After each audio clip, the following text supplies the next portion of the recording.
The Cube i7 is a Core M powered Chinese tablet that you can get for around $3.99. I got it on a special price for that, and you can also pick it up with the keyboard dock I have here, which was 65 US. Now the tablet is retailing at the moment for about 450. I think is the cheapest you can get. This is the 64 gigabyte version, and I've been using this tablet now for 2 weeks or so, and it's really good. I am really loving the speed of the Core M. This is just the lower base one, so this is the 5YM that can turbo up to 2 gigahertz, and normally it runs at a base clock speed of only 800 megahertz, which doesn't seem much. It's dual core with 2 threads per core, so it's like you've got 4 cores but you haven't. Well, it's 4 threads in total there, and the performance of it is really good. I'm running a few tabs here. Hopefully you can see that scrolling on the tablet and the screen is really good to look at. It's a nice screen, and the touch response is really good. There are no issues there. It's a full laminated screen, so there is no gap. You've just got the glass and the LCD panel, the IPS panel below. They're fully bonded, and it runs really well.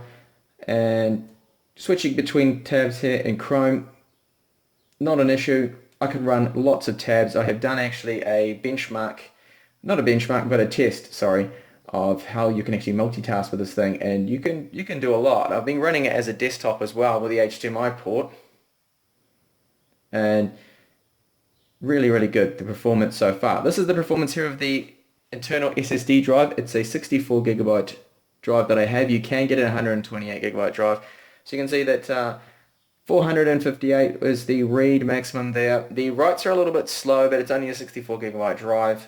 The 4K read there, 15, that's not the greatest either, but you know, it's so much faster than eMMC drives that are normally in these tablets you get from China. The Core M has got 4 gigabytes of RAM with it, and this is Geekbench 3 score, which is what I thought quite high. You get a single core score there of 2039, which is pretty good. That's about double the speed of the Atoms, and it really does actually feel twice as fast. Performance is snappy. The multi-core score there of just over 4,000. Now that figure isn't actually too far away from my Surface 3 Pro that I used to have, which had a Core i5.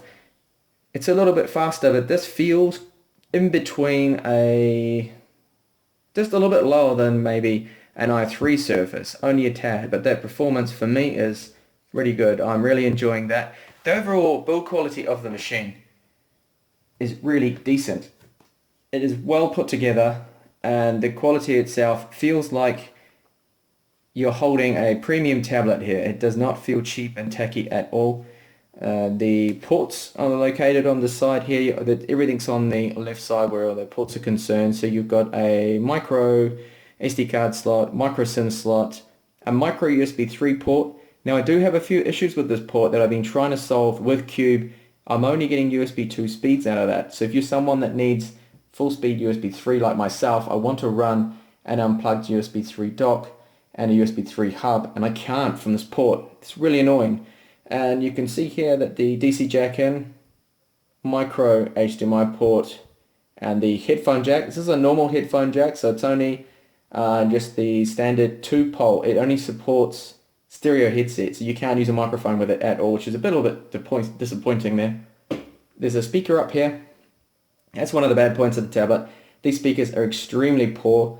They don't put out a lot of sound. I will show you the speakers shortly in this clip if you are interested in that.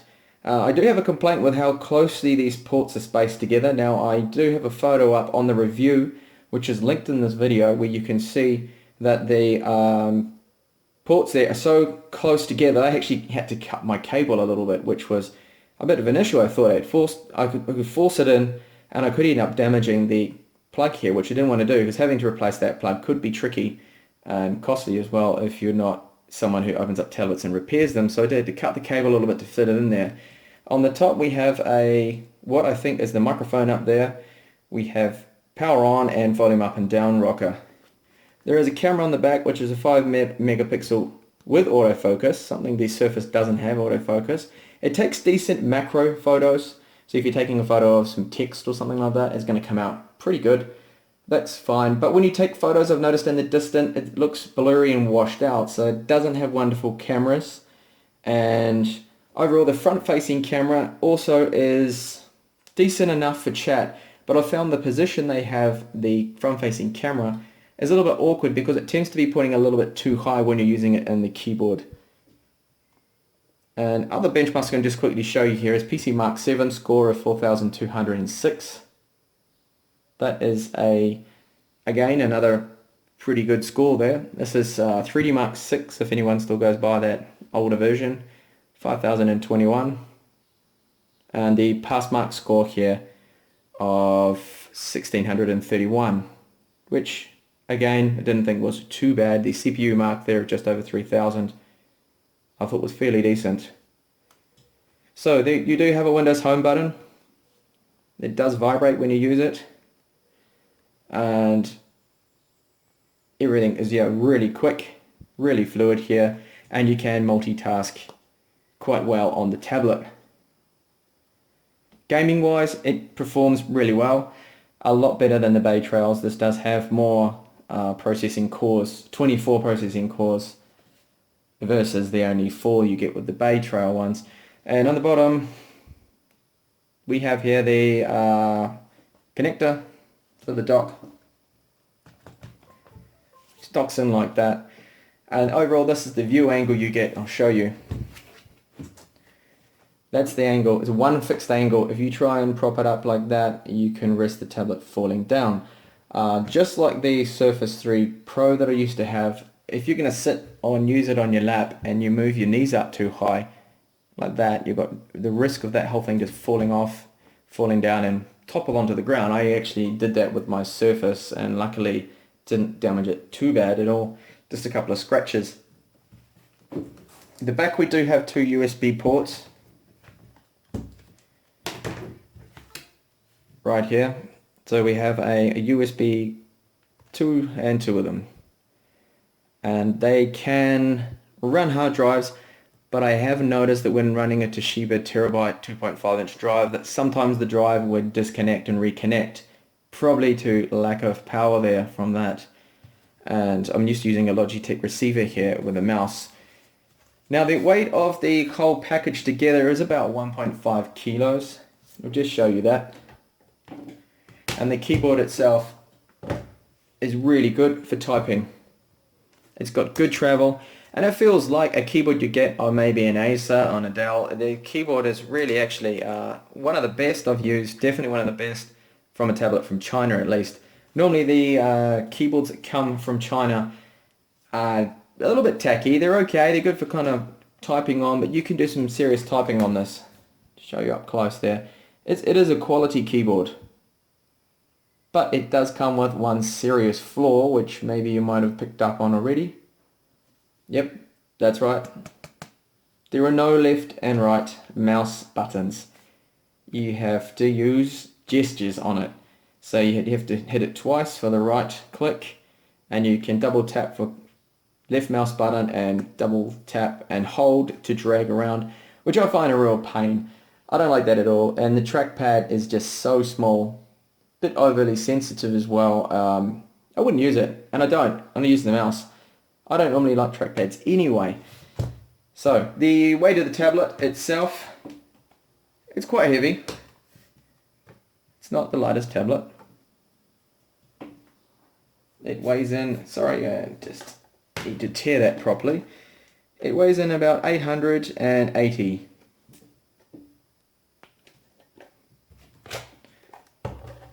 So around 880 if I remember correctly. 881 grams. So it's a heavy tablet. You're holding that and you're going to use it as a tablet. I've watched a Game of Thrones episode on the tablet, which looked really good.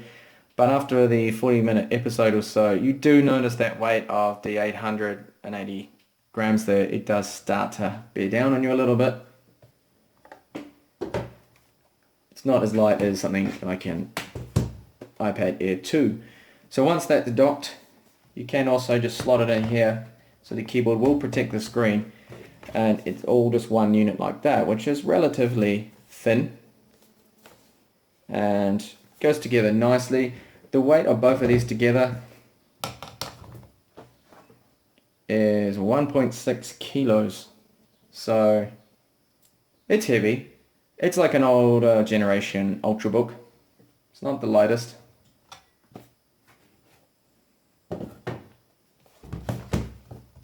And to open it up, you can simply just clip it back up like that. It does have a hall sensor, that magnetic sensor, so when you close it down, it will put the tablet into standby.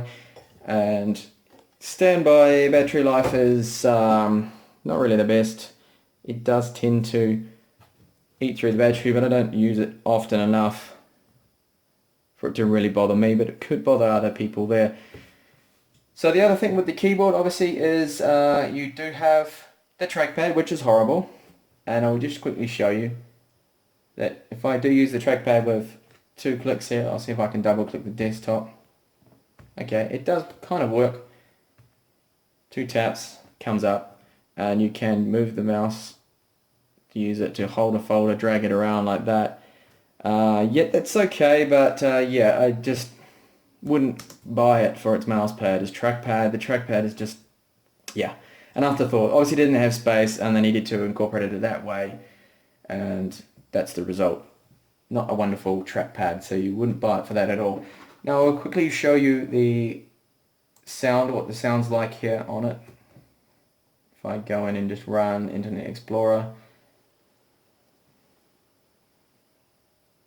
go into YouTube here and just run a clip.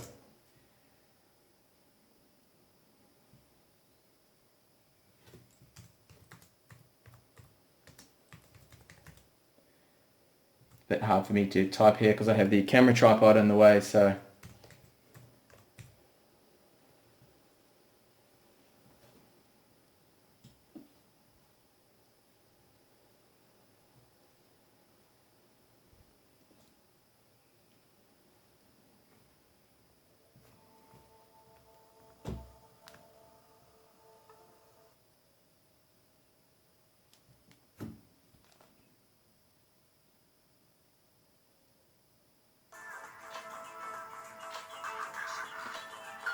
you can hear the speakers. Not that loud. I'll just put them on 100% now.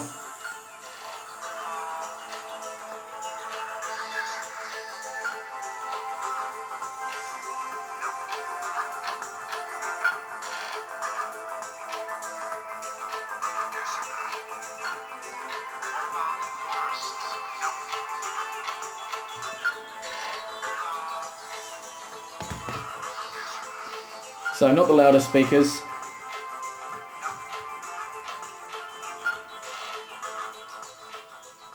Not as punchy as the likes you get on the Dell Venue 11 Pro.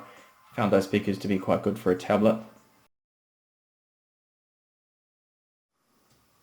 Games run great on the tablet. There's no problem running here. Team Fortress 2 here. This is 720p on this, the recommended settings. And it's all playable. I mean, 30 frames per second is not exactly super quick or anything like that. You could lower the settings.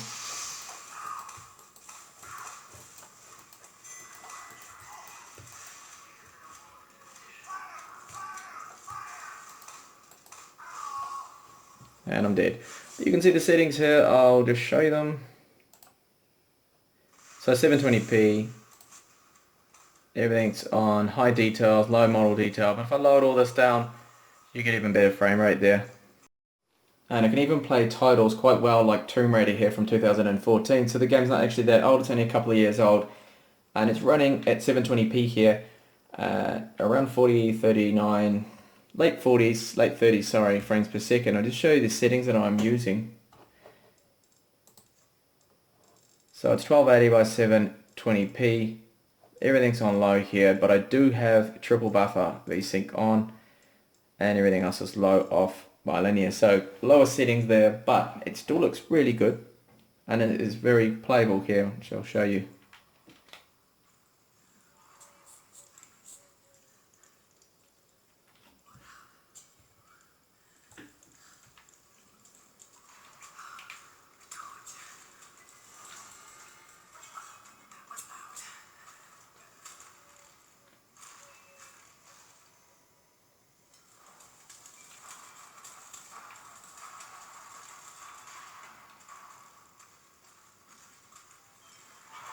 So even some modern games like this one here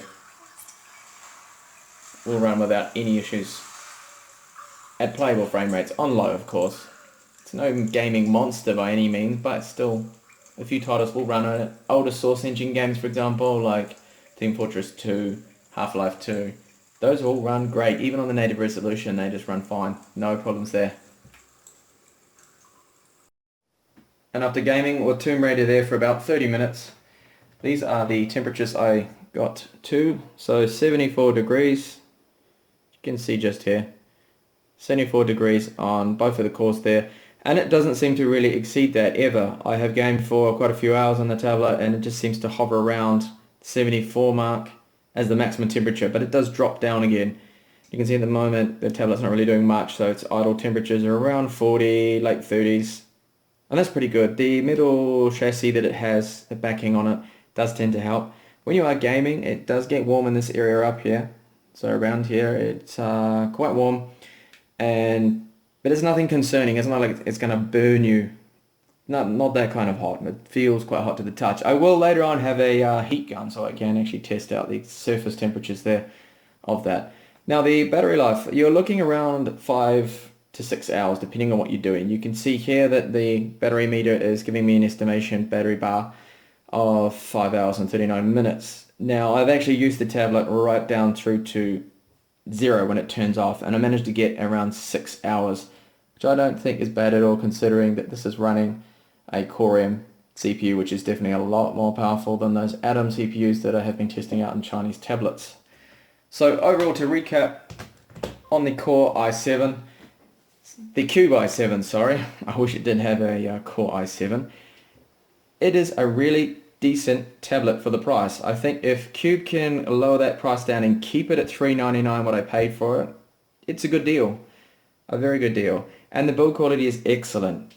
But it is hampered by a couple of minor issues. The speakers, left and right, as you saw in the video, they are pretty hopeless. They are not loud at all, and they have no bass to them. Okay, most tablets have poor speakers, but I've heard a lot better, and they could probably use better speakers in there. So they went a little bit cheap on the speaker hardware. Now the keyboard is great to type on, good feedback, individual keys, but this trackpad, way too small. It's all about gestures. There are no left and right mouse buttons, which I would love to have. None of that. So the trackpad for me is just horrible. Not good at all. So those are the two downsides to this tablet. And the other one is the USB 3 port is only running at a maximum speed of 40 megabytes per second. Now I'm crossing my fingers here and hoping that Cube's going to have a BIOS update or a driver update to fix this. But you know, this is a tablet that is outside of China, and support you're going to get is just via emails and online. So whether they're going to have a fix for that soon is just a matter of crossing my fingers and hoping that they will fix it. So you need to remember that. You also need to remember that if you do have a problem with a tablet, that you're going to have to post it all the way back to China, and that's expensive and really not something you want to be doing, because for me, for example, I can't post via normal post any batteries. So this has batteries in it and you can't remove them, and the post office is not happy about that. So I have to use expensive couriers to get it to China, and that is really expensive, so it's costly. So you need to factor in that, the support you're going to get. Otherwise, it is a really good tablet. It's the best tablet I have tested to date, and I love the Core M hardware. I think it's really good. It's somewhere in between, almost at the Core i3 level. So it's almost like an i3, the newer ones that were in the Surface 64-bit. Just a little less power, but fanless. No noisy fan to worry about. And it does get a little warm, but it's not too much of a problem. Okay, so that's the review. I gave it an 8.5. I would have given it slightly higher if it wasn't for the minor issues that I just mentioned before. If you like the video, please give me a like, and do subscribe to my channel. I have more up and coming videos. And if you want to see more gaming on this tablet, just click under the playlist for the Cube i7. I've got plenty of demos of that, videos where I've tested out some more games. Thank you for watching the video, and hopefully catch you in my next one. Bye for now.